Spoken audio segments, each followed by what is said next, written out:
it's so easy for people to drown themselves in that one aspect. I guess I'm answering the question that I just proposed. Yeah.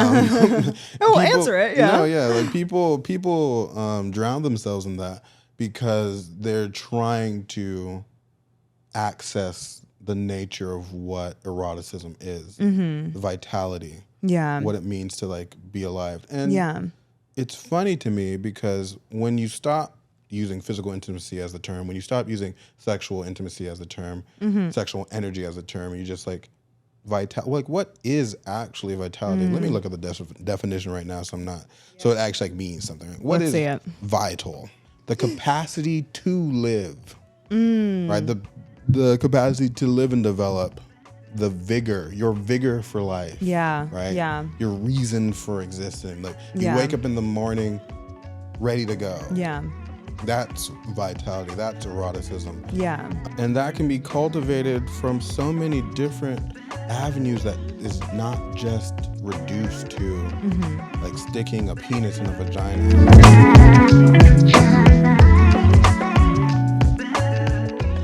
What is going on, everybody? Welcome back to another episode of the Intellectual Podcast, where we're trying to put a little nuance in the polarizing conversations of the internet. Yes. We're your hosts, Jem and Renee. Yep.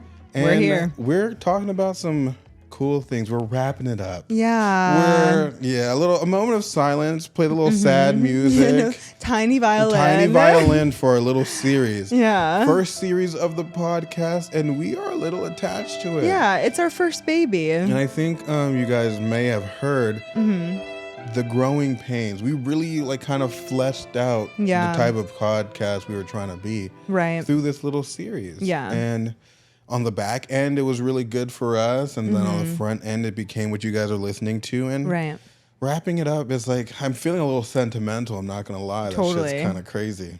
No, I agree. Like I said, and I've been saying, it just feels like our little baby. But it's like, it's opening the doors to dive into more conversation and into more interesting topics and whatnot. Right.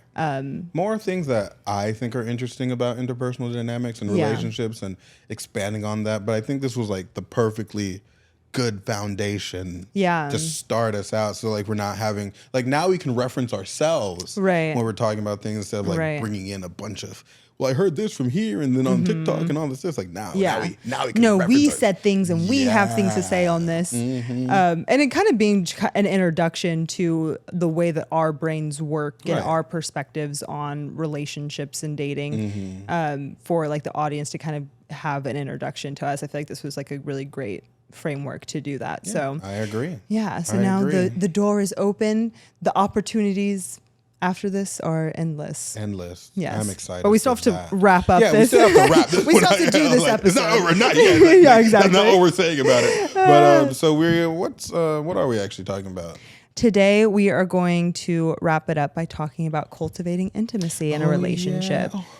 It is such like a daunting you're like, it's so sweet. Yeah, it's so daunting. I'm just like, oh, what a perfect thing to wrap up on. It is perfect, 100%. Because I think that like, as I was going to say, it feels daunting. Like tackling intimacy in a relationship. Right. Or just tackling intimacy as a person. Maybe it's because of just who I am as a human. Do you struggle with intimacy, Renee? Whoa. We ain't getting into that today. I know it. I feel the reverse flip because I feel like I do that to you a lot. Remember. You're like, remember, I know things too.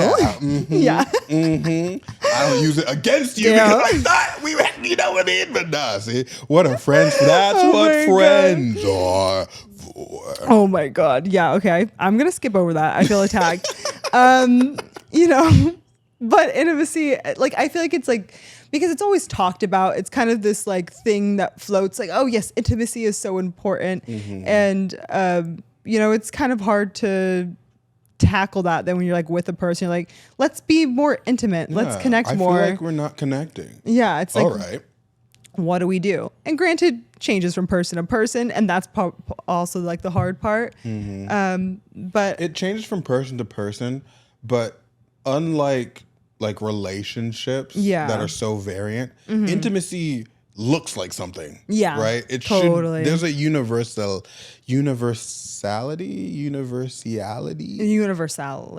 Right. See, exactly. Try to help me out. It's universal. Yeah, it's a universal thing. It looks like a thing and it looks universal and it's probably the same. It's the same from the little snails all the way up to our big brain situations. Wow. Yeah, no, snails. whales are intimate in the same way that humans are. I thought you said snails. I did say snails. Oh.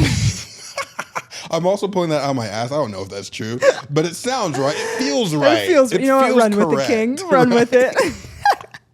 But yeah, someone fact check me on that because I'm pretty sure whales mate for life, probably some species or whatever. Yeah, that makes sense. Do. Aw. Are those monkeys, right? Oh, monkeys are so cute. I like the ones that have like all the fur and then the butt is just furless.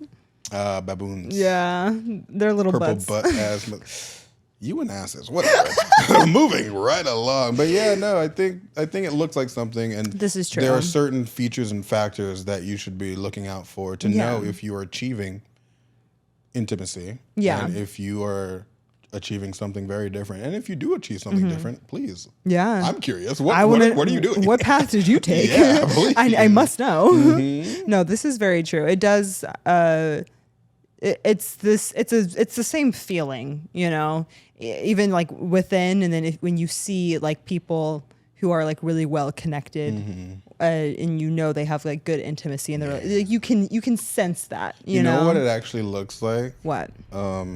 I always characterized it as little worlds. Yes, right? yes. So the more intimate you are with your partner, the more you can go off into your own little world. Oh my gosh, and isolate from the surround. Like you're there, but you're with each other. Yeah. In that moment. Yeah. And I see that all the time, and I'm so jealous of it all the time. Like, fuck both of you. First You're of like, all. damn. Yeah, for sure. I hate that. But like, also, it's a really cool thing. Yeah. Depends on how much I like the person. Yeah. No, that actually is funny. I was just talking about that with Matt. We were just, how are we putting it? Our relationship is like a whole like third person that we're like creating together. And like as much as you can like explain to other people your relationship, only us can like really know how that is and what that is. Cause like it's literally our own like thing. Unique to you, and it should be. Yeah. It shouldn't necessarily make sense to people. It shouldn't be crazy. Yeah. Right. Within reason. Yeah, exactly. Y'all just don't understand my relationship. No, your relationship is insane. It's a little toxic. Yeah, toxic. I can't understand why you're in it. Yes. We understand it very well. Please. Right. I want you to get out of it. Right. Please leave. But no, you and Matt actually do that little world thing a lot. When I first met him, oh, do we really? Yeah. When I first met him, that was a thing that like was another box check for me. Aww. I was like, so what he said was what he said. I was like, oh, cool. Enough said. But then when you guys were together, the little moment that you guys had, the isolating little moments, I was like, oh, cool. You guys, like, you really like this person. Yeah. And I will always say, for all the men out there, stop trying to convince women to like you. 100%. Yeah, totally. I think people should stop trying to convince other people to like them. But men specifically. I know you hate the binaries. I know you really hate binaries. We were literally just having this conversation like right before this. But like men specifically, stop trying to convince women to like you because. But like this, yeah, go ahead. I'm gonna say your point. Right. Sorry. So the reason I say that is because men can participate in a mode of action without necessarily feeling as strongly as they might need to. They can come around, right? Okay. Women don't come around. You will spend all your time, your energy, your money, your resources trying to get this girl to like you. Yeah. And she'll be with you, right? But she'll always cave to a guy that she actually likes. Yeah. And that's how you get those situations where like, I did everything that you wanted me to, this, that, and the other. What happened? It's just like, I'm just not feeling it anymore. I have to like choose me. I have to focus on myself. I have to do X, Y, Z. It's like, nah, she just never liked you in the first place, fam. Yeah. She was just going with emotions because of whatever. There's like a myriad of different reasons. Right. But get with a girl that likes you because a girl that likes you will be down for you and will give you the life that you're trying to get out of these bullshit ass women. Yes. And also really like them back too. Yeah. I need to make that clear. Right. For all the women that love men, stop giving all your energy and your time for men that just aren't reciprocating. Yes. Because that breaks my heart. That's honestly sadder to me than a man that's going broke for a girl that doesn't like him.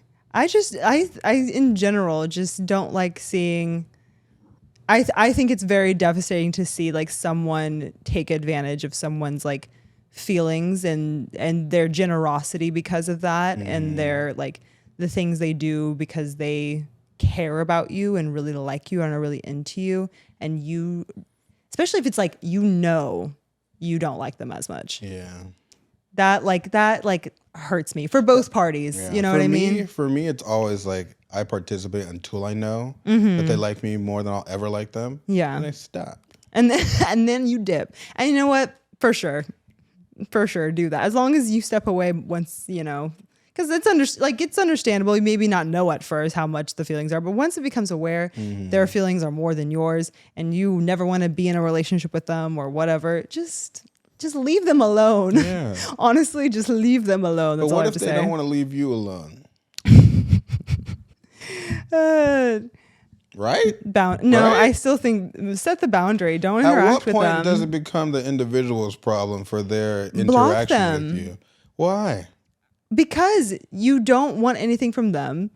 I love the attention. Oh my gosh. No, I think just like I don't know, don't interact in it. You can perfectly find other people who will want to engage casually Scenario, with you. right? A little tangent. Okay. We're having a little good time. Meet this girl. She's fun. She's cool, whatever. We're vibing. We both are interacting, right? She develops feelings. She clearly likes me more than I like her, right? I tell her what the deal is because I noticed that. It's like, this is what it is. I'm just like chilling. It's not that serious. And she's like, okay. But she doesn't change her behavior. When does that stop being my problem and my responsibility? It starts falling on the adult human that I'm interacting with. Totally. I mean, I understand that. I communicated my intent.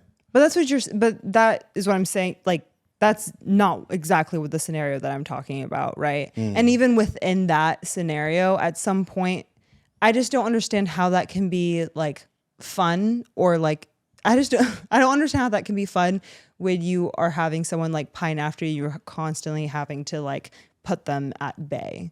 Who said we're putting them at bay?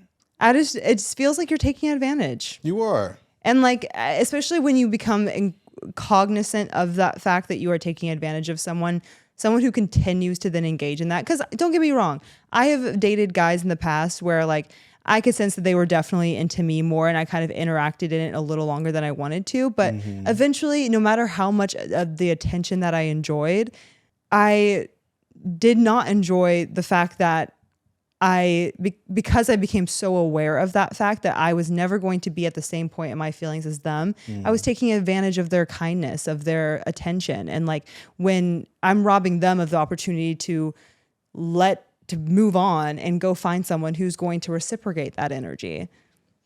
You're just a very sentimental individual. That's what I have to say about that. Okay. Because I told you to go find other people. That's what I said. Go find them. Please find them. Because I'm not going to give you what you want. But if you want to keep giving me, because like at the end of the day, attention is attention. Yeah. I am not discriminatory unless like you're ugly.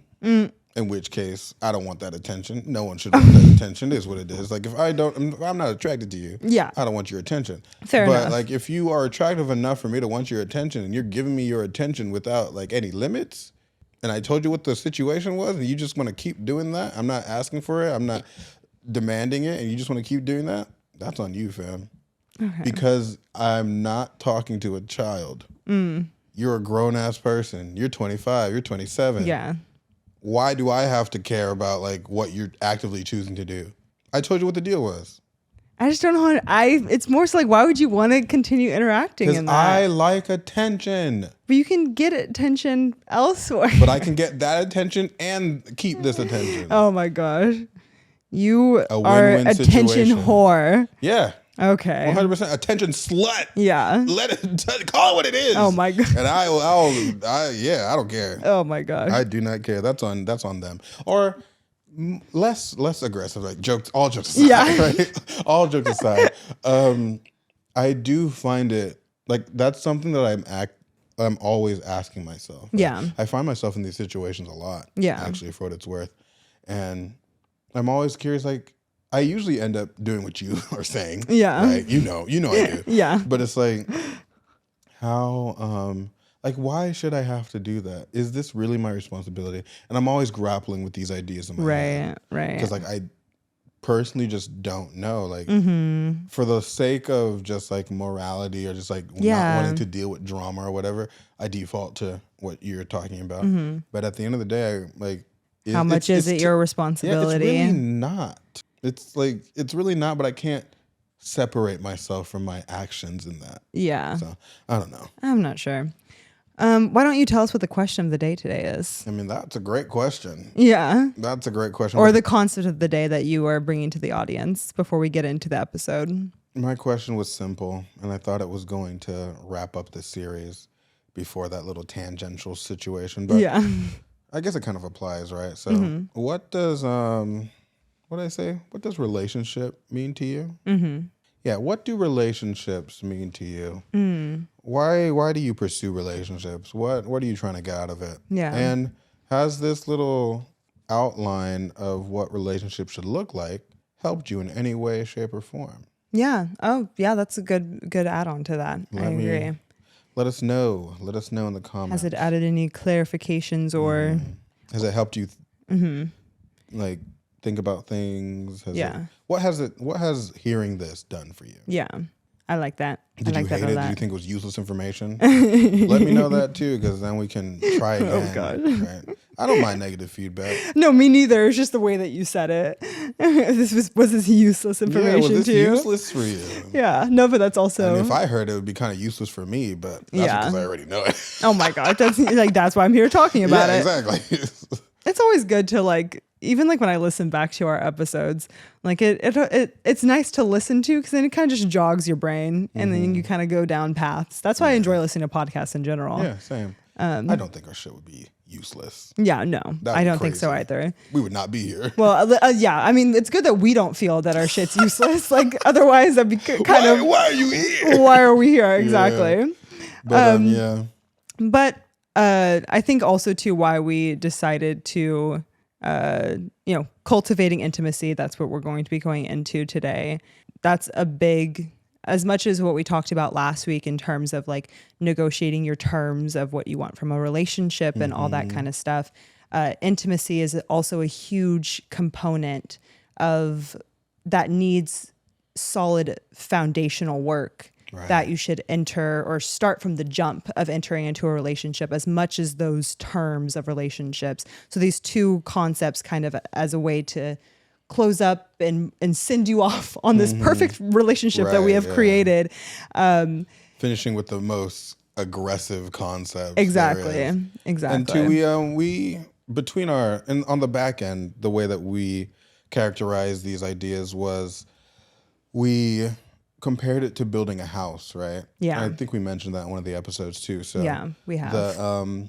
Your self-perception and your self-actualization is the foundation. The way that you date in the first month and second months are the beams. The exclusivity is the wall, right? Yeah. The negotiation is the furniture. And now the intimacy is the beautiful, beautiful decorations. Ooh, the flowers. The vibes, the plants, the paintings, the TV, the decor. Yes. All that beautiful stuff. So you're really like fleshing out the spirit of your home, the home being the relationship. Yeah. Through this intimacy cultivation. Right. So we want to give you guys some tools on how to cultivate intimacy, like mentally, physically, and I think that's it. I don't think there's anything like, else. what's the third? I was waiting. I was like, I don't think there's a third that mentally, we are at least diving into today. Yeah, emotionally. Yeah. All that stuff. So, yeah, it's been fun. I say that like the podcast is over. It's not. But it feels like it. I don't know what to say. I don't know what to say. But we have defined the kind of tools. I kind of see it as like characteristics, of intimacy, and the things that are habits, I guess, required or I see them as habits and also characteristics is interesting, but things that can be developed as like a person that are important, I guess, as you phrased it, the psychological tools of intimacy. So the tools that we have laid out, we have a beautiful number, 5. Yes, my favorite number, actually. Yeah, exactly. Yeah, Did you is know it really? That was my favorite number. I think you have told me this before. I think I do know that. So the first being gratitude, patience, honesty, empathy, and trust. Trust took us forever to figure out. Yeah, too. we were like, what is that? What do people need in there's relationships? a 5th one. Not as having a relationship podcast. Be like, what are the what things is required to create intimacy? Trust, bitch. What like the most obvious one? Come on. We cannot think of. That's always how it works though. When you're trying to think of these things, the most obvious one is the least obvious one. Exactly. But in no particular order though, right? Gratitude, patience, honesty, empathy, and trust. Right. They're all equally as important. Right. And they're all muscles being consistently exercised. And some of them you may be better at doing than others, right? Oftentimes that is the case. Some people are better at different aspects, you know? But kind of just getting into it, starting with the first one with gratitude of like why that is why that is a trait of intimacy and why that's important. I think you are better equipped to talk about this than I. Gratitude. This one is actually because of my relationship and what we. I'm not saying I don't know. You do know. I do know. I'm like formulating the words. Gratitude is showing appreciation. It's showing that you see the work that your partner does for you. Yeah. And making it known to them that you are grateful for that. And that is like a way to make your partner feel seen and also to help them feel as if they are not being taken for granted or being abused. Right. Yeah.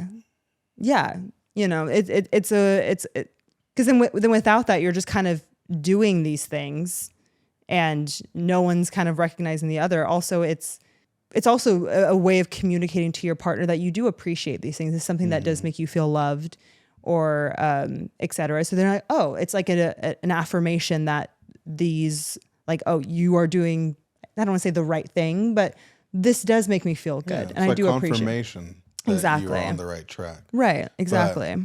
But I want to dive a little bit deeper into 2 words that you said, right? Okay.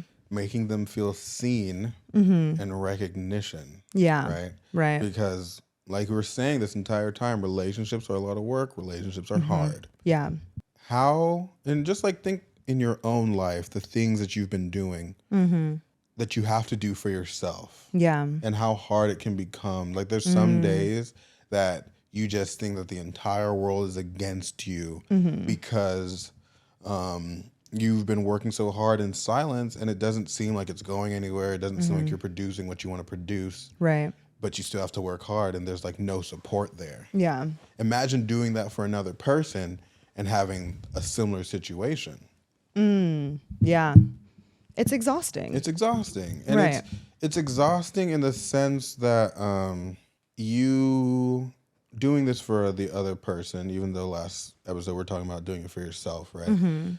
There is a huge component that is doing it for the other person. Not necessarily that you need recognition. Yeah. But you're giving of yourself. Yeah. You're giving of yourself constantly. Right. And if that isn't ever like acknowledged, even to the point just like maybe not a thank you, but just like acknowledgement that it's occurring. Like, oh, I know that you're doing this. Like, I like that. Like, to keep doing that. It's like you start to feel that it's not even worth doing. Right. Because like it's not even being seen anyways. Right. And even to like gratitude that this person is putting in that work to be in the relationship. Because relationships cannot be easy. Even, you know, thanking one another for like gratitude for showing that vulnerability. Like, thank you for showing me more of yourself. I really appreciate that. Right. That's crazy intimate. Are you kidding? I think all of those things, it's encouraging, because when those things become like expected, it feels like it feels like more of a job, you know. It goes back to like a relationship feeling transactional in a way, and or even on another level, parental. Yeah. Because Interesting. Yeah. how much of your interaction with your parents is just 100% one-sided? Yeah. They are not really appreciated. Like, they do it because they had you, sure, it's their responsibility, Right. but they give everything Right. to like raise you and to like give you the best life, the best chance they can. And the thank you, like they get thank yous eventually, Right. but before you even have a concept of how to show gratitude, they have to do that for like 10, 15 years Right. with nothing. Right. And gratitude really is, like, I know I said like no order of importance, right? But gratitude really is the foundation. Recognition is the foundation. Yeah. Being seen is the foundation. Intimacy, Yeah. which people often say, into me, see, right? I see into you. Yeah. Intimacy. Right. Recognition is the first part of that. Yeah. I have to see you. Yeah. And I have to appreciate what is there. Right. And then I can go further. Right. Then I can connect with it. Right. If I'm not appreciating, if I'm not seeing, if I'm not recognizing, then everything just stops right there. Right. Because there's no more depth to go. You're not even digging at that point. So Yeah. Yeah. yeah, gratitude. Yeah. Very important. It is. Very, very It important. really is. Yeah, because I think it really is such an important like habit to create, because as your relationship continues, as you become more and more of an adult and more responsibilities, hopefully eventually, you know, marriage, you get married to this person, you have kids with this person, and like there's so many ways in which that that can be broken down so easily if it's not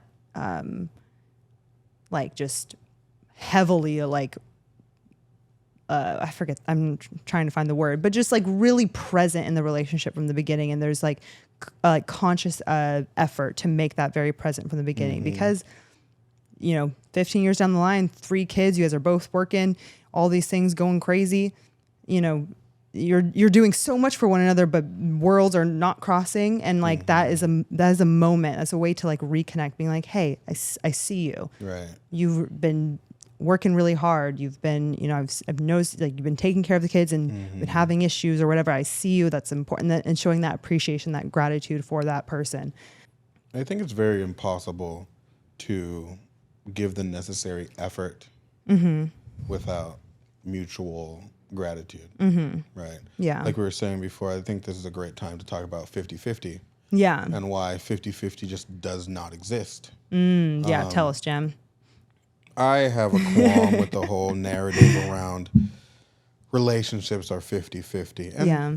I see it on the internet a lot. People are starting to like qualify what that statement is. Totally. The narrative being that everyone wants things to be more and more equal, right? So if I'm giving X, you have to give X as well. But 50-50 just doesn't work. Yeah. Because 50 is half of 100%. And 2 halves don't make a whole Yeah. when humans are involved, right? You need 2 wholes to make a whole. Yeah. Because what is required in these interactions don't work if you're half-heartedly trying to cultivate something on your end, and like, all right, you give the other half. If you don't give the other half, then I'm not going to give my half, and that's just silly. Right. I was gonna say there's like can be like some like are you gonna do it? All right, fine, then I'll. You know what I mean? Like there's some hesitation there. Commitment is 100%. Yeah. And you're just going to have to be 100%. Yeah. Right. Right. And in that, as you cultivate your relationship, as you fall into the rhythm of your interaction, you'll find that you don't always have 100% to give. Yeah. And sometimes if you love this person, if you're committed to this person, your 100% will have to be 120 when they have 80. Yeah. 150 when they only have 50. Right. And vice versa. Yeah. If you're not already in it 100%, how impossible will it be for you to give 120? Right. When it's necessary, if your relationship depends on it. When she just got into a car accident, and she just like needs you to be there for her. Yeah. When her mother dies, when he got fired from his job, right? These are the moments, just of the natural life occurrences that happen, right? That where you need to be able to step up for your partner. Yeah, exactly, which is required because support, right? Yeah, that's why we're getting into these relationships. 100%. No one's going to be stepping up for you. No one's even going to be wanting to give 100% if you are taking that for granted. Yeah, 100%. Right? If you're like, well, you're my partner, you should be doing this for me. Oop, wrong, immediately. Yeah. Or just like always like keeping tabs too as well. Well, I did this, so you should be doing this. Yeah. If I did this, no. Right. It's like, okay. Blank sheet every day. Yeah. New scorecard. Yeah. New scorecard. 100%. Which isn't to say like you just become a martyr in your relationship, right? I am perfect. Really, really, again, that's why we were talking about the negotiation. Be active about what you need all the time. Yeah. But once those conversations are had, be down for your partner. Yeah. And appreciate the fact that they're down for you. Right. And you'll have a pretty good relationship. Be willing to give. I like the thing that came to my mind, and that maybe people are talking about two different things when they're talking about the 50-50 rule, but ultimately I think it maybe just comes down to the same thing. Sure. I was like, maybe people are talking about the 50-50 rule in a more like physical sense. So How so? like I take out the I do the laundry, you take out the trash. Like you work, I stay at home mom. You know what I mean? Like those more like versus like obviously on a more like emotional, like mental, like spiritual level. It's always not going to be 50-50, right? Like I cook, you wash the dishes. Right. Like it sometimes being. I don't want to wash the dishes. Yeah. So sometimes you cook and wash the dishes. Yeah. And that should be okay. And that right. Then I'll cook and wash the dishes. I'll never wash the dishes. I will never. No, No. You're not a dishwasher. No, I barely wash my own dishes. Yeah. Oh wow. I'm a big like I keep up. Like I wash my dishes as I cook. Good for you. Yeah. Because I don't. I need to learn that. It's better to do it that way because then, you know, you're already cooking. Might as well start cleaning up so that by the time your food's ready, you're basically done. You don't have to have a whole other task after you're done cooking. It's already like mostly done.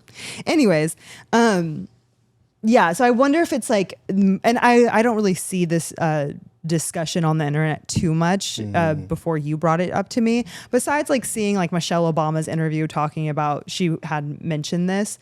So I don't know exactly like what other people are specifically like referencing, but I wonder if it's because there's always debates on the internet talking about, you know, traditional roles and what's the woman's role in the relationship and the man's role in the relationship, and like women feeling as if it's not 50-50. We have to do like, you know, child rearing. And these days and women are expected to work as well. And so it's like, you know, things aren't 50-50, but they should be more equal. So I wonder if it's on this more like physical level, if that makes sense. And in that it's like, okay, yeah, maybe on a day-to-day basis that should be 50-50. But like also too, like you're saying, extreme example, but you know, family member dies, you know, you as a partner should be able to like pick up where while your partner's grieving and like dealing with life and be able to support them in the ways that they need. Right. Which kind of taps into another one of the tools. What is that? That's definitely empathy. Yeah. Right? That 100% is. Yeah. Want to talk about that since you love empathy so much? I actually hate empathy a I know, lot, that's why. which is wild. That's what I was like. But no, yeah, empathy. Empathy. What is empathy? Empathy is not necessarily feeling how your partner feels. It's not necessary, because a lot of people think that it's like, oh, to feel empathetic, you have to really like be invested and enveloped into like the sentiment. Like you are my twin soul. I feel your pain. Right. No, it's not that. Empathy is actually a logical response. It's not an emotional one. Okay. Explain. What do you mean? It's because like sympathy is like you get sad because of a person's hardship, right? Yeah. That's more emotional. Empathy is a logical observation And understanding. and understanding. Yeah. So like you not being affected by something that a person feels really strongly about, like you got stuck in traffic, Yeah. right? And you're really upset about it. Yeah. Sympathy is like, oh, that's so sad. Here, like, let me like make you a coffee. Empathy is understanding why a person feels that way, Right. and understanding the implications of why that makes them feel that way, and caring about those implications. Yeah. To the point where you're willing to sit there Yeah. with them and their emotions. You're not trying to fix it. You're Yeah. not trying to correct it. You're willing to flesh out the experience with them Right. and like be supportive in that. also too, I guess when I think empathy, and I'm sure there are many other areas in which empathy is a huge tool in a relationship. I see it used, at least in my relationship, really often when we are in places of conflict with one another, or we're trying to figure something out, where the empathy component comes in. You know, your partner is reacting in a certain way that may be triggering to you, or that you just you may not initially understand, but taking the time to, or then like having that empathy for the other person, not only another tool of helping someone feel seen, understood, it also is useful to then figure out how to navigate that conflict. Right. So you can not only understand where your partner's coming from and give them the proper space or whatever, or console them in whatever way that they need, but to also know how to effectively then, in a point of conflict, communicate what you need. Now you understand where the other person's coming from, and so you can communicate in a way that can help them help you help us, essentially. Yeah, Does that make sense? Exactly. You're seeing things from their perspective, Right. without responding or reacting to it. Yeah. Right. Exactly. So like they say something that's a little heated in the moment, and your instant reaction is to like say something back, something to hurt them, right? Empathy will allow you to see the nature of what they're trying to communicate, even if they're not communicating that effectively. Right. So Right. very important. Why is that important to intimacy? On top of it being a tool for recognition and being seen, right?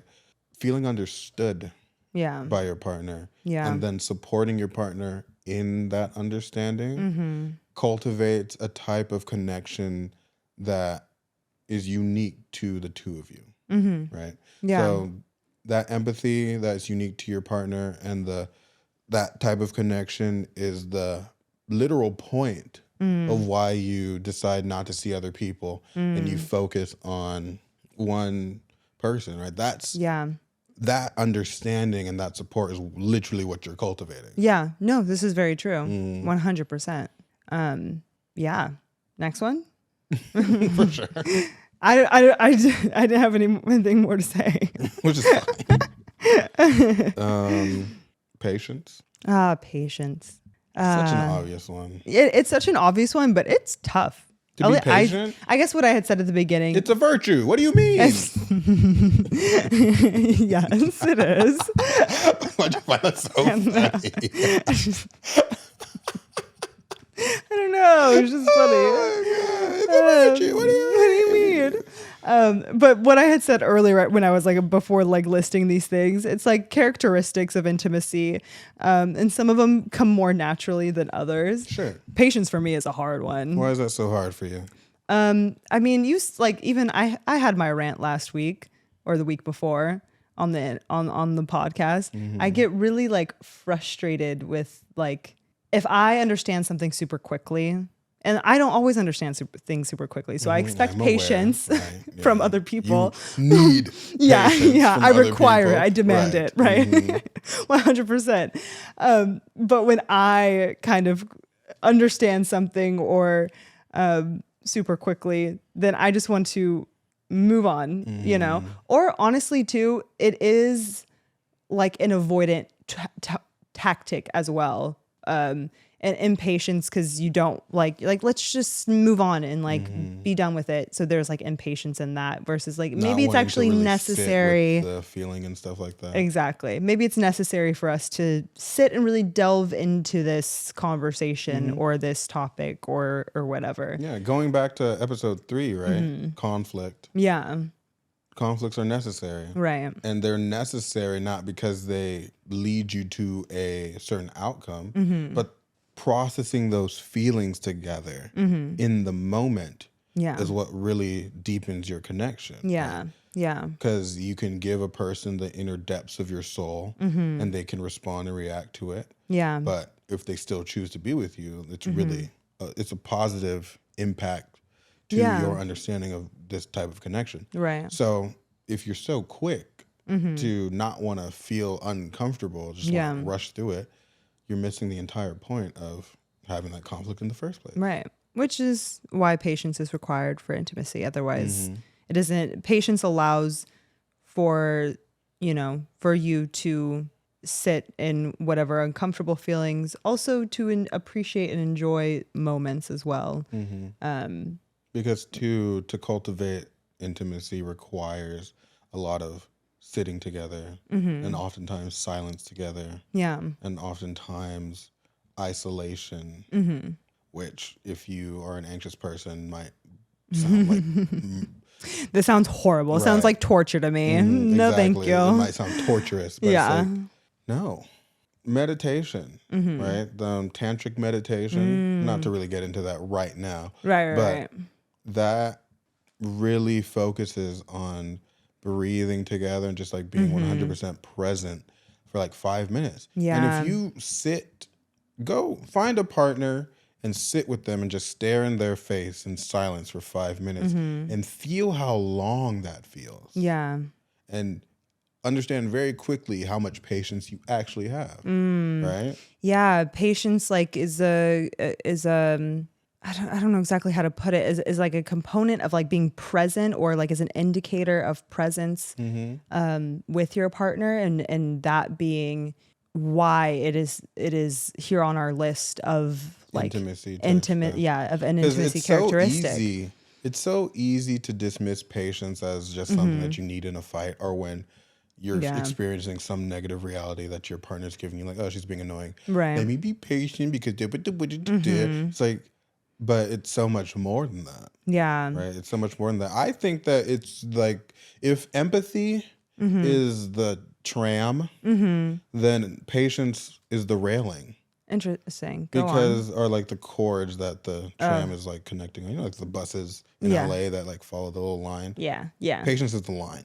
Okay. It's the line because it takes a moment to understand a separate feeling from your own and not necessarily want to react to it immediately. Yeah. In order to respond to something that like, and especially if once you start interacting with your partner, you start feeling their emotions very readily. Totally. Especially if you're in the same space, you start to assimilate to each other. So if they're irritated in any way, you immediately sense the shift. The shift, right? Right.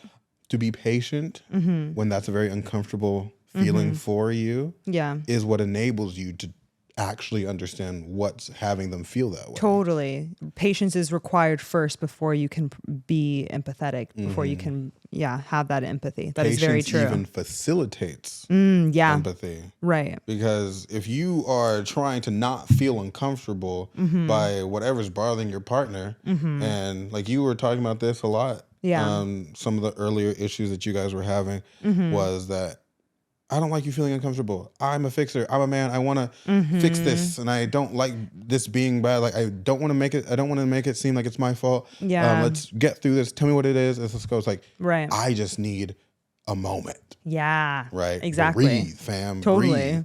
Breathe. That breath is the patience. Yeah. 100%. 100%. I agree. Sitting in those moments and taking the time, spending the time really is what is cultivating that overarching connection. Yeah. Right? So in many cases that can be like the outer boundaries of intimacy, because you can't you can't be intimate if you don't take the time to do so. Yeah, totally. Yeah, no, I really agree. It's funny because we didn't outline any of these things before we started talking about it. No. So like trying to figure it out in real time is also very enlightening to me Yeah. as well. It's like, oh yeah, that is kind of like how it is. Interesting. Right. Yeah, because we definitely did not think about that beforehand, but it is like as we're talking about it, is very true. Those are the things. Yeah. Yeah. And then so the last two are also very hand in hand. Yeah. And I think if we're delineating these components, if gratitude is the heart of intimacy and patience is the breath of intimacy and empathy is like the logical understanding that you have with your partner, then trust is like the brain. Yeah. Right? Because you'll never open up to someone that you don't trust. No, 100%. 100%. Well, that's just a non sequitur. Like, that's just like it's a no brainer. You can't. That's obvious to everyone involved. Totally. But it is, trust is at the same time such an interesting thing because it's a thing that you sort of have to give before before the person necessarily earns trust, right? You kind of have to give it before it's really, I guess, qualified whether the person really deserves your trust, right? It's kind of like assumed that you do trust a person, or you give them like all this leeway in trust. Yeah. For them to have to break it for it to be a problem. Right. It's like innocent until proven guilty with trust. It's like a very interesting thing, which I think is like a form of, well, we already said it's a form of intimacy, because you are, I think there's an aspect of it, or the aspect of it is releasing control. You have to release control to like give your trust to someone who you don't know whether they'll break it. Yeah. You know, you don't know when, where, how.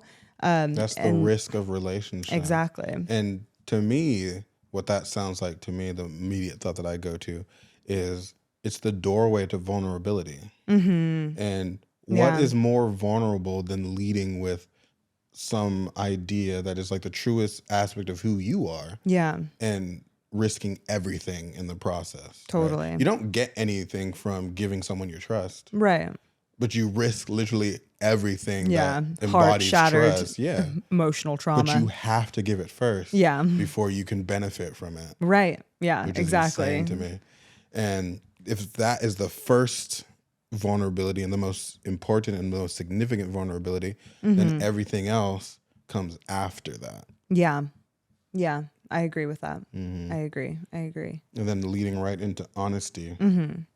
It's in that trust, in that vulnerability, in that opening up, in that spending the moments and the time being with a person, trying to understand them. The opening up has to be honest. Yeah. Has to be truthful. Has to be true to whatever your present experience is at the time. 100%. Because if you are, and I do this a lot when I don't want to actually open up to people. You lie. I don't necessarily lie, but I give them a false sense of intimacy.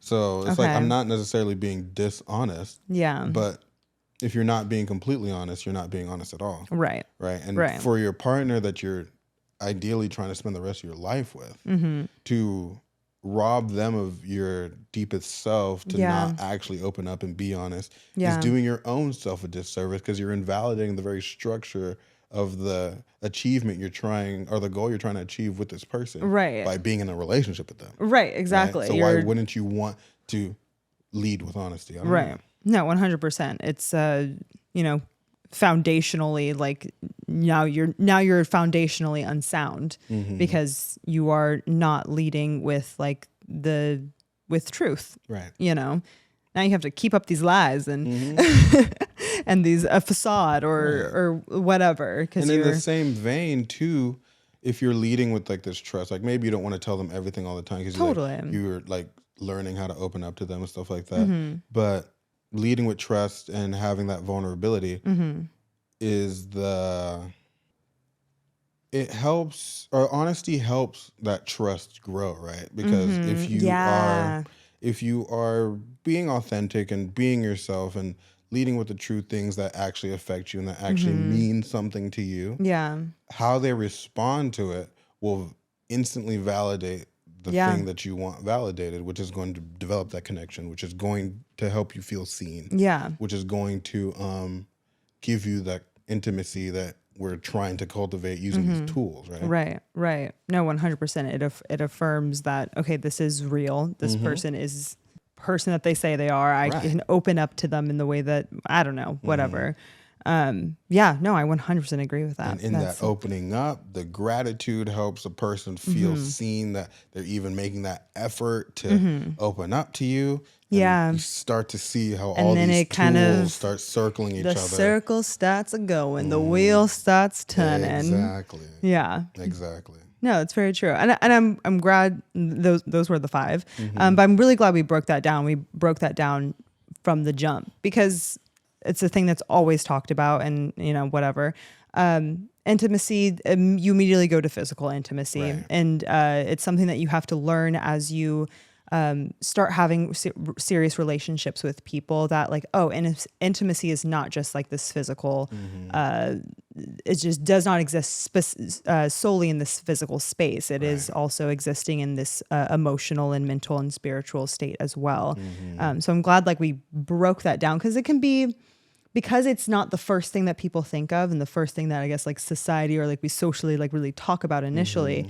It can be hard to break down. Well, what does that even look like? So it's also harder to achieve. Yeah. The type of separation that you can get from physical intimacy is a lot easier to operate yourself in, especially in a culture that's so prone to hooking up. Yeah. You have sex first and then you get to know a person. Yeah. So what is your favorite color and stuff right. like that, right? How odd. When you break it down like that, it sounds very strange. Yeah, doesn't it? I don't even know you, but you're inside of me, or I'm inside of you. That's for sure. Right. Wow.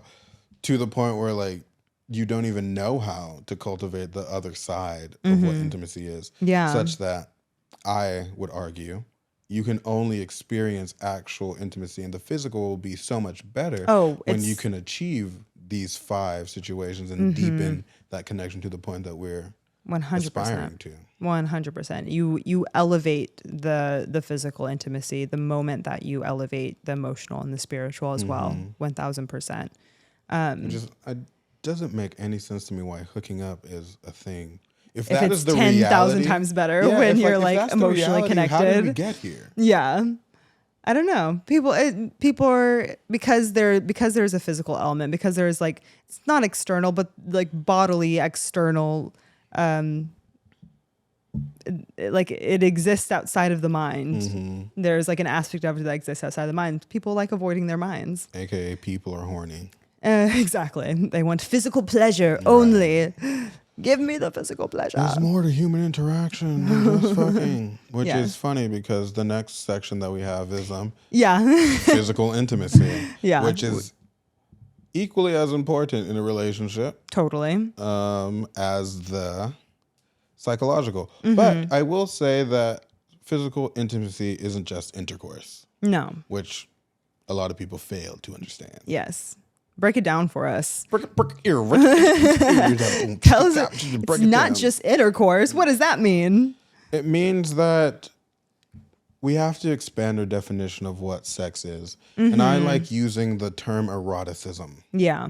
Because eroticism, eroticism is all encompassing. Yeah. And what does it mean to be erotic? I got this idea from Esther Perel as well. Like I said, I'm going to be quoting her all the time. Yeah.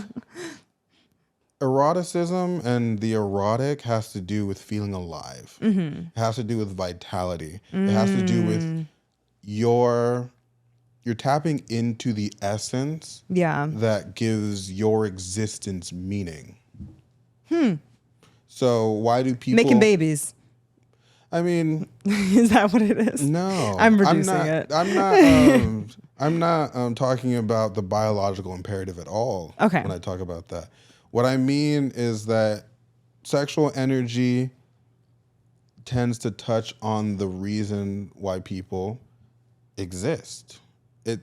Not just reproduction, but the pleasure, the joy, the connection, the love, the fun, the playfulness. Like there's so many aspects in it. Totally. Which is funny because like we were saying, I don't know how it got reduced to just, oh wow, you're hot. Like I'm a smash you. I'm a like whatever. Yeah. I don't know how that happened. So it's so easy for people to drown themselves in that one aspect. I guess I'm answering the question that I just proposed. Yeah. Answer it. Yeah. No, yeah. Like people drown themselves in that because they're trying to access the nature of what eroticism is, the vitality, what it means to like be alive. And it's funny to me because when you stop using physical intimacy as the term, when you stop using sexual intimacy as the term, sexual energy as the term, you just like like what is actually vitality? Let me look at the definition right now, so so it actually like means something. What is vital? The capacity to live, right? The capacity to live and develop, the vigor, your vigor for life, right? Yeah, your reason for existing. Like you wake up in the morning, ready to go. Yeah. That's vitality. That's eroticism. Yeah. And that can be cultivated from so many different avenues that is not just reduced to like sticking a penis in a vagina. Yeah. Right? There's so much more of that. Yeah. It's in the way that salmon will sizzle in a pan and cascade your house with all these amazing smells. And when you throw that garlic and that butter in it, it changes and it develops. It's what it means to like ski down a hill and like take that slope and you're in the air. That parabola, that's vitality. What it feels, it's jumping off a plane, right? And seeing the world below you and like experiencing the rush of what it means to like take in that gravity. It's smelling a flower. Wow. It's holding a hand, right? It's listening to a concerto. It's creating that concerto. And you want to reduce that to sticking a penis in a vagina? Damn, no, now when you say it like that. I'm saying. Yeah, no, it's true. I'm saying. That was very poetic. So, like we were saying the last time, we were going to elaborate in this episode. If you guys have this negotiation to have sex a certain day and you don't want to do it, what other things can you do? I mean, I just gave you a few, right? Yeah, go sing ski. A song, dance. Yeah. Right? Yeah. Dance around your room like your little kids. Build a pillow fort for crying out loud. Right. Make a cheese board. Yeah. Cook a meal. Yeah. All these are all things. Just lay under the covers. Play a game. Right? All this shit. Yeah. No, Go for a walk. Hold hands. Just sit there. Hold each other. Yeah. Not expecting anything. And a lot of the times too, because women get to experience these other levels of intimacy, which I say a lot, and men, they're the only way that they're socially acceptable for them to experience physicality is through sex. So that's the only avenue that they have to really have it, and that's the only thing that they want. So in that like women like have these levels of intimacy in other areas of their lives that are not relationships. Exactly. Like in their friendships as well. Yeah. Okay. I agree with that. Yeah. So if they finally have like a person that they want to create this level of intimacy with, but the only thing that they can think of is fucking, right? Right. And it can become burdensome when you don't want to give that all the time. Yeah. And then it becomes a whole thing when they can't explain why they need so much of it because they're chasing this idea of what physical intimacy means to them and what it represents. It's representing this whole other like aspect of their intimacy that you don't even know is affecting them. And you just think like they're just horny and annoying and like, I can't believe like blah, blah, blah. And that stuff breaks people's relationships. No, 100%. On both sides, like, oh, she doesn't want to give me, like she hates me. Or like, oh, that's all he wants, right? Like he doesn't see me as a human being. Yeah. Where it's like. It's symptomatic of something else going on there, right? Yeah, 100%. For the most part. So cultivating physical intimacy in the sense of eroticism. it's being physical. Yeah. It's being present in the moment. It's the way that you guys look at each other. It's the way that you guys exist in relation to each other's physicality. Yeah. Every time you touch someone doesn't mean that you have to engage in intercourse. Right. And there's a way to touch someone sexually and erotically without necessarily leading to that space. Yeah. And the more you master that, the more people recognize that they are a person worth having that attention for. Yeah. Right? Because if every touch that you give them leads to something that you're getting out of them as a woman who's giving, as a man who's taking in that dynamic, then it's really hard for her to see that you're seeing her. Whereas like if you just hold her and expect nothing, that's something you're giving. Yeah. And that they can receive it and then they can push it back to you. Yeah. Just the way like you're just brushing her back, right? She's washing the dishes, pat her on the back, slap her ass, whatever. Those type of little things. Right.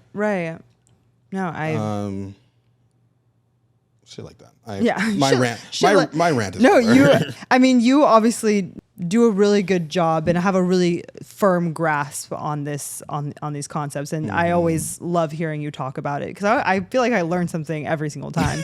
And I never can you just speak on it so well. And it's like, yeah, that is 100% so true. You have a very firm grasp on this space. After my sexual awakening, right, after 22, I needed to understand. Yeah, I needed to know. Like, this can't be the end of it. Yeah. So I obsessed over it for 5 years. Yeah. And and now you are an expert. Yeah, that's of sorts. That's the outcome that came from that. Fair enough. Only thing is that everybody can't relate. So when I'm trying to give them all this stuff, they're like, fuck me. I'm like, but wait, there's so much more to that. Wait. Oh, no, poor Jeff. Please. Now you try to cultivate intimacy in there. And they're like, they're not ready for it, Doug. They're not ready for it at all. I'm like, damn, that's just crazy. That's so funny. Isn't it? Yeah, that is kind of hilarious because, I don't know, then people complain about not having these things. It's like you just need to expand your definition of what it is. Yeah. And you could have it 24/7. Yeah. No, this is true. People always wonder why I'm not a horny motherfucker. That's why. Because I was going to say, I've always used the language, maybe not necessarily like intimacy or eroticism or vitality. But I've always talked about it, and I think I'm referencing the same thing when I've brought it up. But of creating weaving romance consistently throughout your relationship into the moments of your relationship. Right. Having that be a consistent thing. And with that, you find there is satisfaction that is happening there. And like you were just saying, then you may find that you don't need intercourse as much as you think you do, because I think it's maybe people immediately go to intercourse because it's very easy and immediate to do. It's the most direct example. Right, exactly. But it doesn't always create the most satisfaction, right? Because it doesn't produce the most fulfillment. Right. If you just have that one thing, it's all of these other components that you need. Yeah, it's just interesting stuff. I really enjoy it. We're gonna have a sex episode, and I'll go through it even more aggressively. Yeah. But yeah, you can speak on this for quite a bit of time. I can have 4 episodes. You could have this conversation. Yeah. It's a great thing. I love it. I just wish that we were better at it as a society. Yeah. No, me too. Because it's great. Sex is great. Intimacy is great. Yeah. Yeah. It's so fulfilling once you are able to have it. And to not necessarily need to participate in intercourse, but to be able to desire something strongly and project that onto your partner is just as important as just spreading your legs or stripping down or something like that. Yeah. And to have that 24/7, people, and a lot of the society will have you believe that that's not okay, right? Because honestly, outside of the context of relationship, having that desire is it's a little repulsive, right? Unbridled desire, just existing. Okay, right? yeah. Most women don't enjoy that. They're like, please contain your desire. Contain Thank yourself. you. And Keep that then- in between the four walls Right. of your house. And men are so socialized to be that way and not make women uncomfortable. Yeah. That they take that into their relationship and forget that now you have to. Yeah. It's a complete 180 flip. Now you have to let those guards completely down. And it's really hard for them to do that outside of the confines of intercourse. Yeah. Because it's like, oh, well, this is what I've been taught is the only way to access this. Yeah. And this is the thing that I can't show people in the world. Now you, my partner, this is me being vulnerable. Like you get to feel the full brunt of my sexuality. Yeah.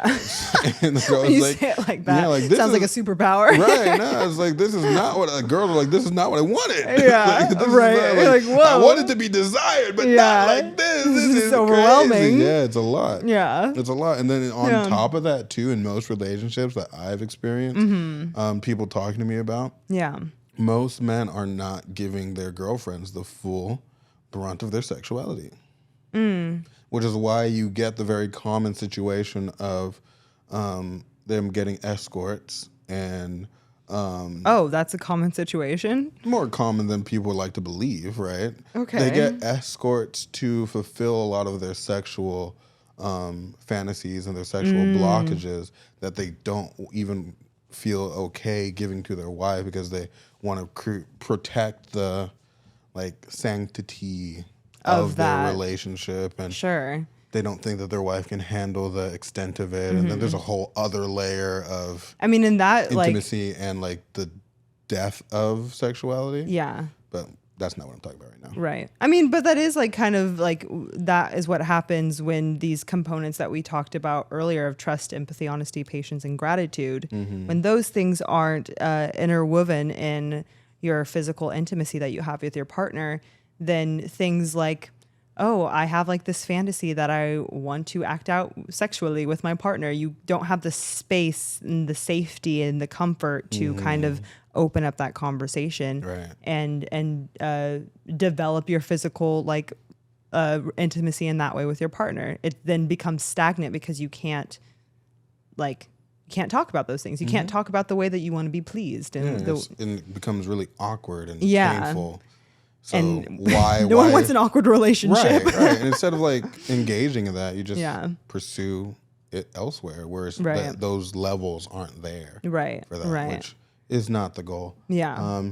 Which is not to say that sexual intimacy, intercourse, isn't just as important. Totally. As all the things. The point that I'm really trying to get at is you need both. Yeah. It's not the end all be all. It's not the only goal that we're achieving. Right. What we're trying to achieve is connection and this feeling of being alive and connecting with a person and growing with a person and feeling all these feelings. Yeah. That you are stunting yourself if you focus only on sticking a rod into a hole. Yeah. Stunting yourself, stunting the relationship, a rod into a hole. Right.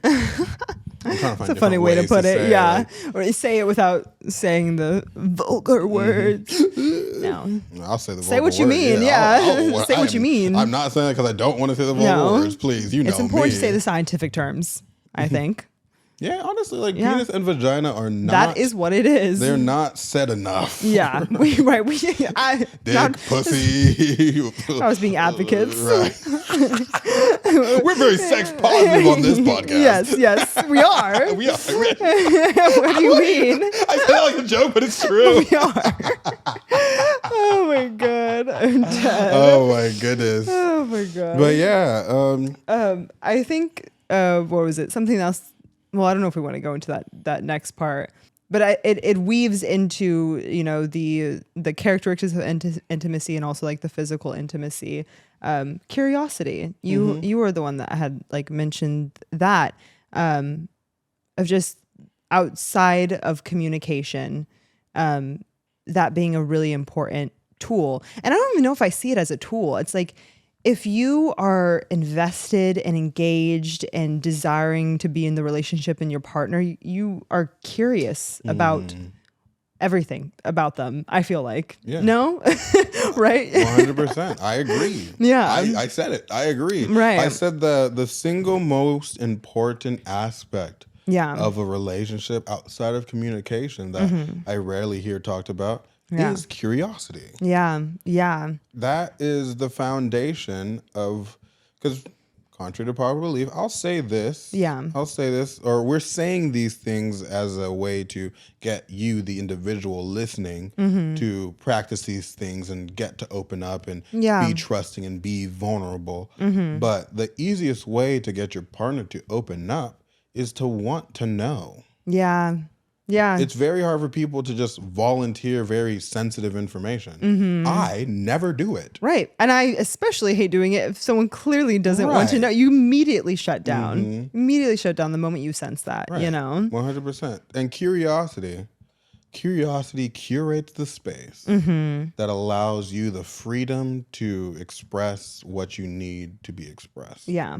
100%. Because now you have a guarantee that at the very most, they think they want to know it. Yeah. Right? And they'll interact with the information however they interact with it. Right. But now you at least have the permission to say it. Yeah. And you'll say whatever you have to say. So want to know things. Yeah. Deepen that connection. Yeah. Want to know things. I laugh because it sounds so simple. But yeah, no, I agree. It's very true. And all of these things, like, it's creating a space of like safety, and safety is intimacy, you know? Very true. Yeah. It's simple and people do it. Yeah. At first. But I want to reiterate it's hard to maintain because it maintains, and that's the next section that we're going into, because everyone does everything the way they're supposed to do it the first couple months into your relationship. Totally. Right? We don't even have to negotiate things. Yeah. I'm ready and willing to do everything that is required. Like I'm at, I don't know, first day of school. Like it's like this, it's like that. First day of school. Like same idea. That first week, you're so excited. You're back at school. You're like, I get to see my friends. Yeah, I have all my new fits, my new notebooks. I was always excited about my new pencils and pens. Oh, don't get me started. We're nerds, bro. We're fucking nerds. That's crazy. Why are we this excited? Was my favorite thing ever. It was. I look forward to it every year. Got a new backpack. Did you know I literally used to like cut open my backpacks and like make them, like rough them up to try and get my parents to get me a new backpack. Could just ask for one. No, they wouldn't have given me a new backpack. It was 7 kids. They're like, if you don't need a backpack, you're not getting the backpack. I never asked my parents for a new backpack anyways. I was that girl. I was one, like I knew one every single year. I got bored with the old one. Fair enough. My parents were very poor. Yeah. So everything that I had, I wore till the wheels fell off. Like I still have the same backpack that I have right now is the backpack that I had in high school. Oh wow. And it's like now it's finally like tearing at the seams and stuff like that, but if it worked, it worked. Right. No, 100%. I had like 6 textbooks in that at any given day. Wow. I know. Yeah. I mean, the JanSports, they lasted a really long time. Those things held up. But that's why I had to rip them up. That's why I had to destroy it. Like, well, see, you would have gotten whooped for that in my house. That's just crazy. Because the thing was, I know this backpack didn't rip. I know for damn certain you did this. My mom was too tired. By the time I was in middle school, she was going through a divorce. Oh man, she was too tired to care. So real. I know. So unfortunate. But like, sorry, I just have to say this. What's her name? Jackie. Oh, poor Jackie. I know, poor Jackie. My parents. Anyways, no, but also when I was in high school, the trend of like having like a satchel, essentially like a bag instead of a backpack was in trend. Like that was like the hot thing to do. So it was more like I did like in middle school have my backpacks, but then like, yeah, once I went to high school, halfway through, I was like, I have to get like a bag. Oh, like the really professional looking hip little thing. They were just like fake leather bags that you could get that were just like little like, strap body bags. Too. Yeah, that were really popular with all the girls. So I had to get one. I had to just be in the know. But anyways, that's not the point of this whole thing. What were we talking about? I have no idea. New pair of new school. Relationship. Of course, you're doing all the things that you need to be doing. Everyone's doing what they're supposed to do at the beginning. Yeah. But 3 months in, when you get comfortable, are you still doing this? This is that podcast is for those people.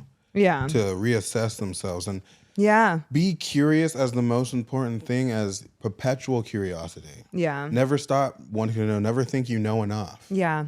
Yeah. That's so Not true. that you like, oh, you just want to know your partner, but no, never stop wanting to know. Yeah. And we are still discovering things about each other after 7 years of friendship. Right. Imagine how much more interesting it is to discover things about the truest, best connection, friend thing that you can have in the world with a relationship. And people take that for granted 2 months. Right. You don't deserve that shit, dog. And hey, talk to me. I'll treat you nicely. Oh, my God.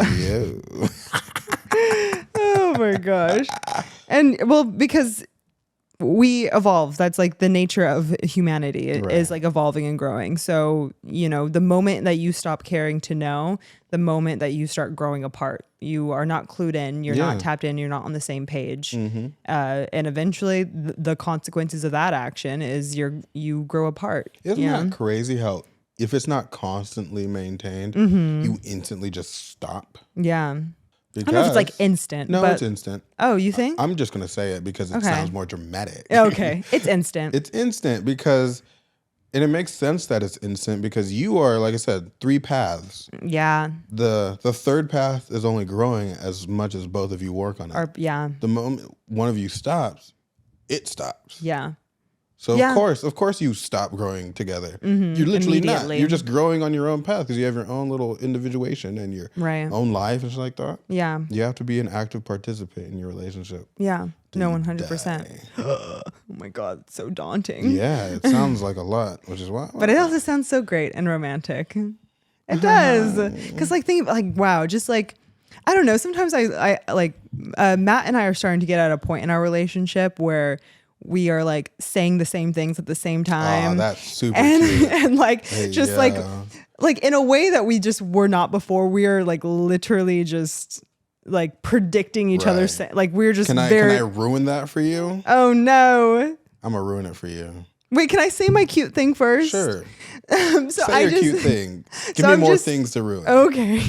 I'm scared. Because it's so cute. And like, I don't know, like we finish each other sandwiches. Yeah. That's what I was going to say. And it's just like I don't know, we're starting to like merge as like humans. Right. He's taking from me, I'm taking from him. And it's starting to become more of a one person. That why you're talking all this white shit all the time in my fucking Actually, if anything, I'm teaching Matt the white shit. Poor boy.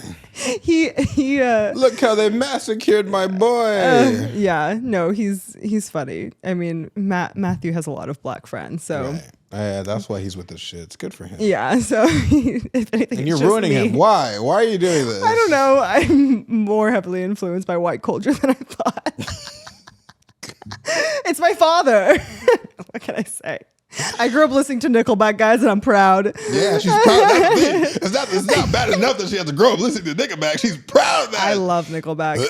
But anyways, the thing that I'm excited about is like if we already have like, a year and a half, we're already like, experiencing this. Yeah. I can't imagine or just imagine knowing someone for 20, 30 years, like that level of just like, I'm sure it gets annoying at times. Oh, I was about to say, I was about to give you the reversal. Okay. Yeah. It's like, we're like saying the same thing. That's so cute until you guys are arguing and he's saying exactly what you're thinking. He's like, I know exactly what you're thinking. Yeah. Then he's damn, that's not fun. Right. It stops being cute immediately. They start reading you. Right. Real hard. Yeah. Like you're saying all this stuff, but he actually clocks you more accurately. You're like, yeah. It's definitely not fun in conflict. That's for sure. But it's fun when it's silly and goofy and you're joking. Sandwiches, that's so fun. Exactly. This perfect synchronization can have but one explanation. You and I are just meant to be. Say goodbye to the pain of the past. Wow, you really know this You don't have to worry anymore. Love is an open door. It is. I'm very singy. Yeah. You are very singy today. Do you want to build a snowman? Okay. Wow. The vibrato. I don't. No. The vibrato. But all that to say, right? How do you maintain a long-term relationship? How do you cultivate and maintain this perpetual sense of wanting to know and not ever thinking you know enough? luckily for us, we don't have to riddle me that, Batman. Why is that? The answer has been given to us by not the late, but the great Dr. John Gottman, who actually pioneered so many new perspectives on human interaction and long-term relationships. Yeah. He got to the point where he could ask a couple, like 3 questions and just observe them for like 5 minutes. He's a therapist, right? And he could tell who's going to last and who doesn't. And he predicted it with 96% accuracy. Wow. Isn't that crazy? Okay. That's how Very you know cool. that he's like on top of his shit. Yeah, he's really in tune with that. So what did homie say? What did he say? Tell us, Jem. He coined the term emotional bids. And he started talking about the emotional bank account. Okay. I'm curious. So let me... Because we always talk about how relationships are transactional.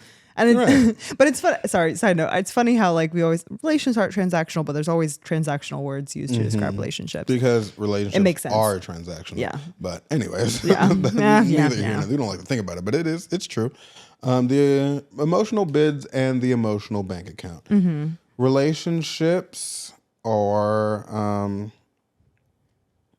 difficult, right? We keep saying that, but they're enriching, and they themselves, the interaction is a tool to bolster yourself against the struggles of life. Yeah. Right? That's why we have evolved to connect. Humans could not have accomplished what humans have accomplished if it wasn't for human connection. Right. Community.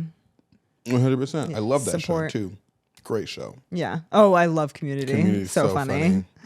But yeah, more often than not, relationships become the thing that people are fighting against instead of fighting in. Like it becomes 2 tanks against each other versus a turret against the stresses of the world. Right. Or the problem at hand. Yeah. Which is baffling to me. I don't know why people like to stay in those things, but maybe people just like conflict. That's neither here nor there.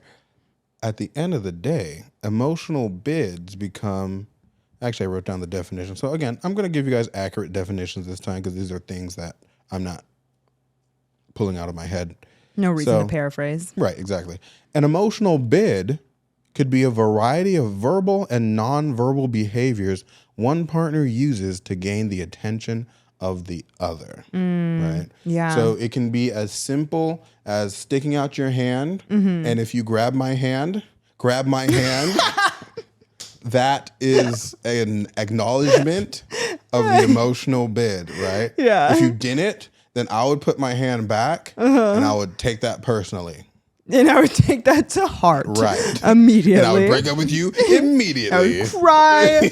Oh my gosh. Right. So no, like in all seriousness, that's really what it is. Right. And so that's where the emotional bank account comes in. Because in interaction between 2 people, you are constantly doing emotional business. This is with family members, this is with friends, this is with your significant other. You just do more with your significant other because you are actively attempting to cultivate intimacy at any given moment. Right. So in our conversation that he experienced, he like would jot down 20 emotional bids, 30 emotional bids that people were doing. And the couples that acknowledge each other's emotional bids stay together 96% of the time. The couples that didn't had the equal amount of divorce rates. So that was his barometer or for whether a relationship would last or not. Exactly. Interesting. So check yourself. And like I said, because this is a aspect of all interactions, you don't have to be in a relationship to start practicing this. Yeah, 100%. Start noticing when people are trying to get your attention, whether they're just saying something that has nothing to do with what you're talking about. Like, oh, like the sky's so pretty today.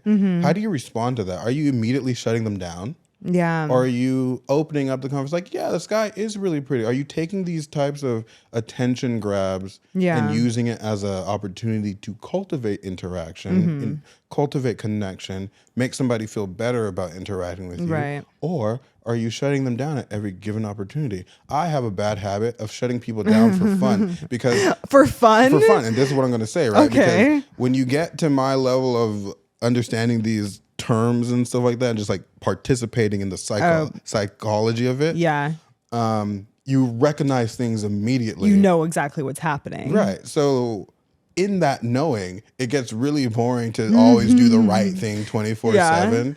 So I'm the like, call and response. yeah, right. It's Yeah. like, because it feels like a call and response versus Yeah. like just a pure natural human interaction. Yeah. So they're like, oh, look at this. I'm just like, fuck that shit, dog. And I see immediately how like their entire energy just drops. Totally. And sometimes I feel bad. Sometimes I kind of laugh and I like try to make it better. And I always make it better, which is why somehow people still want to hang out why do with me people still want to hang out with 24/7. you? I don't know what the heck is going on. See that I'm attractive. Oh my God. I'm attractive. Hey, fucking it up. No, but Because you're also just a generally like enjoyable person. because No, you're like funny. You know how to have a good time. and I'm not like constantly invalidating a person's emotional Right. That would base. that would make you like really annoying and not enjoyable at all. But I do invalidate enough. Like I find the balance of where like enough to make them want to give more and not the ones that they're trying to give. Yeah. Okay.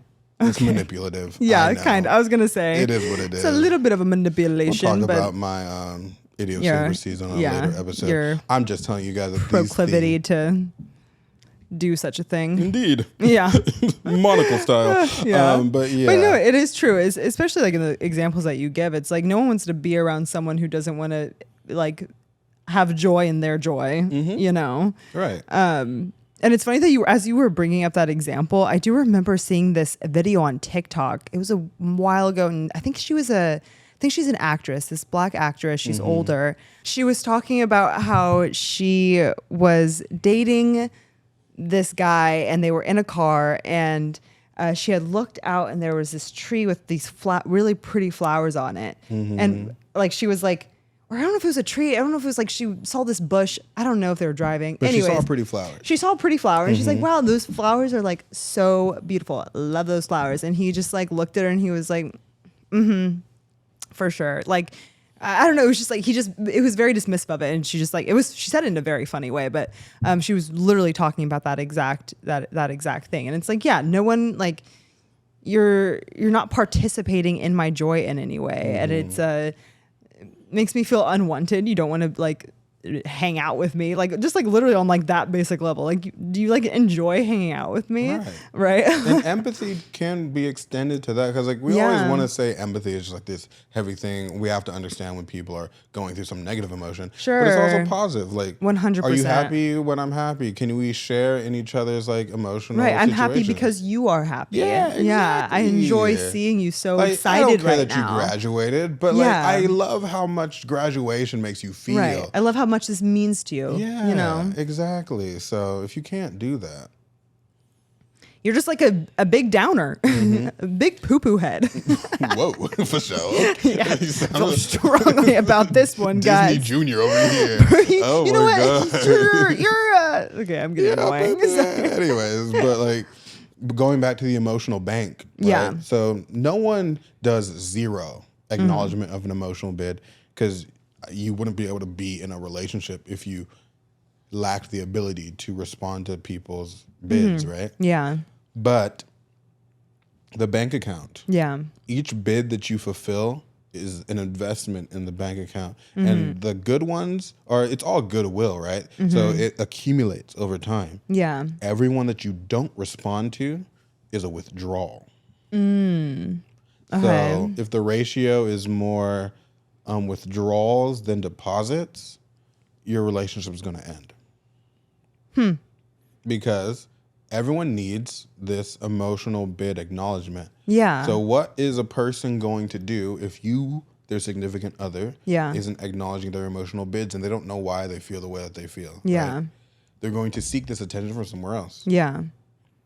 And is it that the feeling is like a feeling of being maybe like disregarded or like, you know what I mean? Like what's that feeling when someone's emotional bids are not being met? Their emotional bank account is, you know. I'll call it like neglect. Yeah. Probably the most accurate way to describe it. Totally. And neglect people still need that attention and they seek that attention other places. Yeah. And if it doesn't even have to be like it sounds like I'm implying they're going to cheat on you, Mm-hmm. which it doesn't even have to be that intense. But if they're enjoying their time with their friends more than they're enjoying their time with you because you're Yeah. never depositing into their emotional bank account, Yeah. there's no reason for them to stay with you. Yeah. This is And true. that becomes even more important because, like we were saying, it's easy to do that at the start of a relationship. Mm-hmm. It's almost impossible not to do that at Yeah. the start of the relationship. You're responding to bids that you don't even know that you're responding to because you're just like so tuned in Right. to a person. Yeah. You're so ready to be engaged. When the honeymoon phase is over and you reach the monotonous rhythm of everyday life with a person, It's easy to check out. Yeah. because you take it for granted. Yeah. It is funny that you were at the beginning of this of, you know, how do you maintain intimacy? And you brought this up, and then we talked about transactional.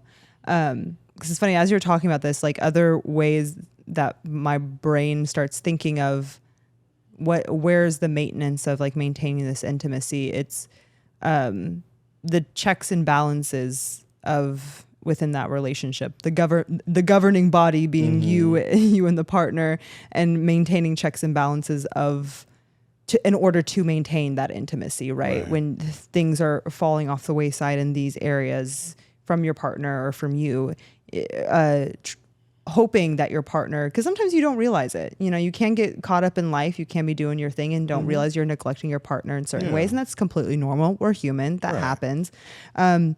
But hopefully there is that safety in that relationship where your partner can then come to you and be like, hey, this, like, you know, but your partner being able to come to you and say, hey, you know, I'm feeling neglected in these ways, and being able to then, oh, got you, stepping back up. But also on the other end of that, maybe being the start of a conversation where your partner is like, you know what, but I'm just really like, I'm going through a lot right now. This is what's happening. And then you then bringing that empathy and understanding into the relationship, be, you know, okay, I will put your needs right now before mine. I'm glad we communicated that. And that becomes another form of the negotiation. Yeah, exactly. Wow, that rhythm, the rhythm that is just, see, like all these things, the tools, they are constantly used. Yeah. And knowing the tools and like doing the framework or elaborating on or establishing the framework at the beginning of the relationship will give you a template to identify what's failing when it's failing. Yeah. If you're just going with the flow, you won't know what's not working when it's not working. Right. And you're bringing up a bunch of things that have nothing to do. And like, let's say the gratitude is low, right? But you're talking about like all these things, how you guys are spending enough time together, how like you're really trying to like fish for solutions out of a thing you're blindly. where it's like you just want him to appreciate your effort more. Yeah. And if you know, and if you establish those habits at the beginning, you know it's not You'll working. be able to clock it. Immediately. Yeah. So This is very true. check yourself. Before you wreck yourself. Hey, check yourself before you wreck yourself. Hey. Wow, this sounds like 90s rap. No, it is. That's where that comes from a 90s rap song. Oh, really? Yeah. Oh, I didn't know that. Check yourself before you wreck yourself. Check yourself before you Love it. check yourself before you wreck yourself. Wow, he really, the motto of the century, you know, is that a motto? No, that's advice of the century. No, I'll say it's a motto. It's a motto? Check Okay. check. Check yourself. Oh, You do this really well. I was a beatboxer, remember? Oh my God, I forgot. You did do that for a bit. I'm not a professional, but I can make some sounds with my vocal cords. Yes. Oh, yes, yes. But yeah, Should we conclude? yeah. The emotional bids is a way to cultivate and maintain and build the connection. The more you do, the better your connection. The less you do, the harder it is to maintain a long-term interaction. Yeah. And these tools are the framework. Yeah. And these are the things that allow intimacy to look like how we were saying in the beginning. It looks like something. These are the things that it looks like. Yeah. Right? Yeah. What it feels like, how it operates on a day-to-day is contextual. Yeah. And it has to be handled the way that you handle it. Yeah. We can't guide you through that until like you tell us about your relationship, and we give you and we can give advice, personal advice, which Renee really, really wants to do. I love doing that. Advising people on their problems. Right. I don't know that I always have the authority on this on the stuff, but she loves saying her opinion. Let's go. Oh my gosh. Like I was saying, cultivating these habits Yeah. are in your best interest because it'll allow you to easily identify what's going on and approach a solution. So gratitude, patience, empathy, trust, and what was the fifth one? Honesty. Yeah. Of course I would forget that one. Yeah. Gratitude, patience, honesty, empathy, and trust. Yeah. Use those tools, build those habits. Yeah. And pay attention to your partner. Expand your definition of what it means to connect physically. Yeah. Don't necessarily need something physical to engage physically. Yeah. Yeah. And implementing these tools will really help you to cultivate that successful relationship that you're desiring with that person. It's not a fix-all solution. Yeah. But it will set yourself up for the best possible outcome that you can achieve with another human being. 100%. Everything else just has to do with what it is. Yeah. Good luck with that. I wish you the best. Anyways, yeah, I wish you the best. But yeah, that concludes our 6-month dating series. I feel like we're like the relationship that we've created over these 6 episodes is a literal ship, and we're now sending it off into the ocean. Be free. Now go cultivate. Be together. Do what you need to do because we gave you your best. We built that shit, man. Yeah, we really did. We really built that from the ground up, from the first date. Like we really talked about it from the first date, and now we're here. 100% dying together. Yeah, because they are perfect. There's no way that this relationship we have created is not going to be successful. They're so perfect. Right. But no, yeah. Let us know what you thought of the entire episode, because I know if you made it this far, you heard everything. Right, 100%. So let us know if we missed anything. If something just doesn't apply to you, let's talk about it. I'm so open to the discourse. I really want to hear more like anecdotal, people's personal, like what they're currently, going through and how they have 100%. related to this and whatnot. I'm curious to hear, and that will help us to, figure out what everyone wants to like listen to. We obviously have all these ideas of like what we want to put out, really interesting topics, but of course, wanting to hear from y'all as well. Of course, audience involvement, baby. We really out here. Yes, I'll sing songy Jem. I'm just in a really good mood because I'll tell you guys that later. Actually, I'll tell you what, I'm not going to put this in the episode, but maybe I will. Who knows? It might be social media sometime. We started recording 2 episodes a day. Yes. And it feels great. And I'm full of energy. And we finished early. And we got a lot of stuff done. And I felt really productive. Yeah. And me feeling productive is the only way to make me happy. Yeah. It really energizes you when you feel productive. I agree. I'm the same way. So, high five on that. Yeah. Wonderful. And again, let us know what you thought.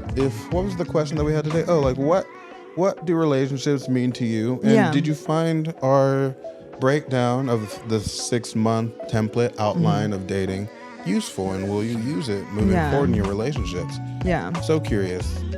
Give us a comment. Let us know. We're on TikTok, Instagram, about to be on Twitter, and on YouTube at we.theintellectual. Yes. And all the things. Yeah, I think that's it. I think that covers it, Jem. I think that's it. Well, just like always, I'm Jem. And I'm Renee. And we're the Intellectuals signing off. Until next time, baby. All right. Bye.